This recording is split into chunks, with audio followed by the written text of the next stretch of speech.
ropes. When I get to heaven, gonna put on my robe and gonna shout all over God's heaven. Lord, heaven, yeah, heaven, Lord. Everybody talk about a heaven. Ain't going to heaven.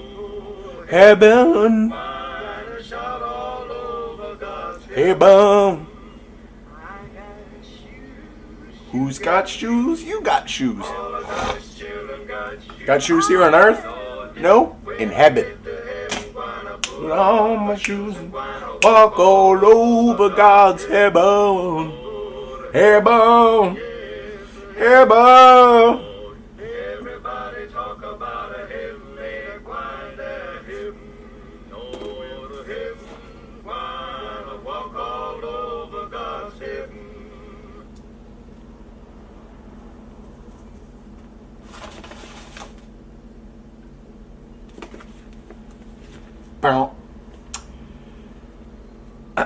Another really short lead-in today, but we'll get there. Hold on. Genesis 24:27. I being in the way, actually in the way I read it in the other one, I being on the way, the Lord led me. I being on the way, the Lord led me. Where I'm at, that was a faith jostle. I am definitely at the period of time where, man, I have been, I've given over certain aspects of myself. Specifically right now, what I'm talking about is, I don't know, the whole financial thing, money. I spent most of my life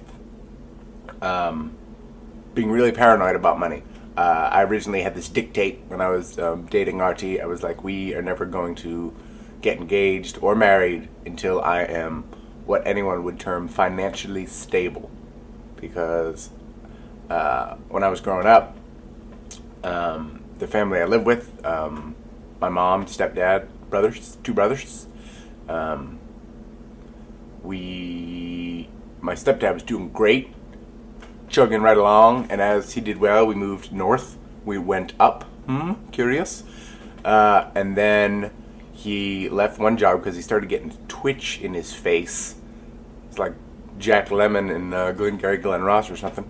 And actually very similar.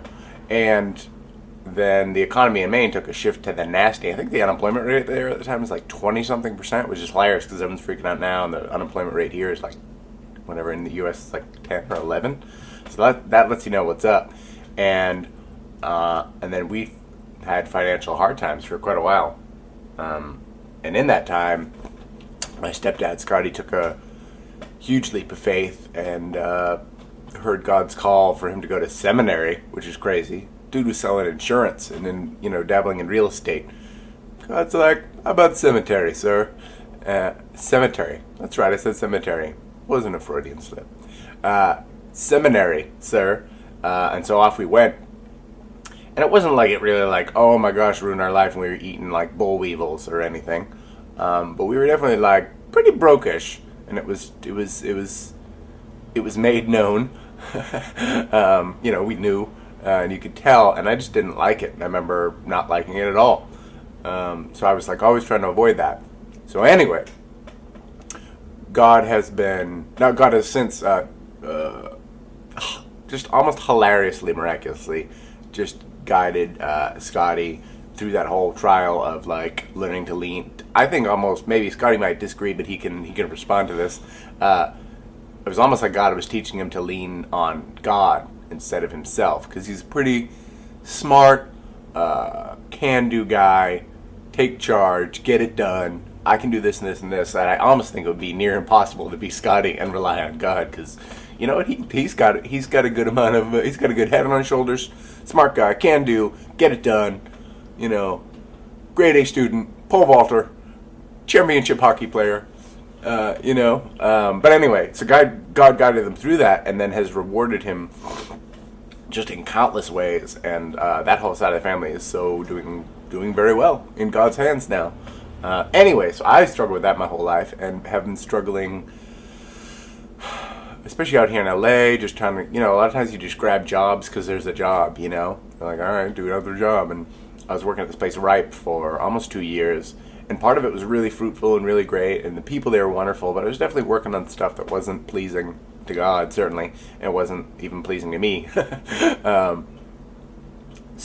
I was doing it, and I was getting paid okay, and all right, we were saving money, and that's great. And but then I got laid off, and then I was like, all right, well, do I take another job that I know is going to make me feel a little slimy and maybe make you irritable, Lord? Or do I just give over that stuff? And he was really guiding me to just give up on this. I'm trying to feel like I can financially conquer the world, because ultimately for me that was placing finances, or even just the almighty dollar, ahead of the Almighty himself. And that's not what I want at all. I mean, it's not, and that's truly, I know that wasn't what I need, and I haven't been slothful. I haven't just been sitting around. I've actually been as productive as I've certainly ever been, either perhaps while employed or unemployed. So it's not about that. It's not about sloth and just being like, okay, God, bring it.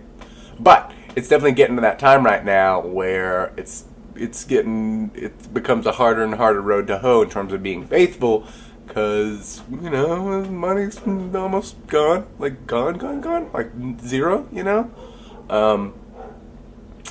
and I don't know the path necessarily, but it's definitely that. Oh, okay, I got to chill. This is the time of faith, So it's so funny because that I get that this morning, because that to me was all it was about. So, and it was telling me I am His, I am faithful, I am a child of God, and I'm not going hungry or anything. I'm just, I don't know, I'm gonna run out of money. Worst case scenario, I live on somebody's couch. You know what I mean? Probably. So, I don't know. I'm just trying to pursue that in faith and just be relaxed about it, and know that He's got me, and see Him wherever I am, and stop like clamoring. Okay, prove yourself again, Lord. Prove yourself. Anyway, so today I am at peace in my Father's hands. And my question of the day, if you guys got this far, was, the I am. Tell me your I am. That's easy for everyone. It could be one sentence. I am, ellipses, or no ellipses, whatever. I just like ellipses. And then what you are. And do as many as you want. If it takes 26 for you to get to the root one. But today I am at peace in my Father's hands. That's my one today. That's the truth of the matter. All right then. So yeah, tell me your I am. Come on, that one's easy. Everyone who watches this, go ahead and do one. If you don't have a YouTube account, sign up for YouTube, dude. Come on. What era are you living in? Love you guys.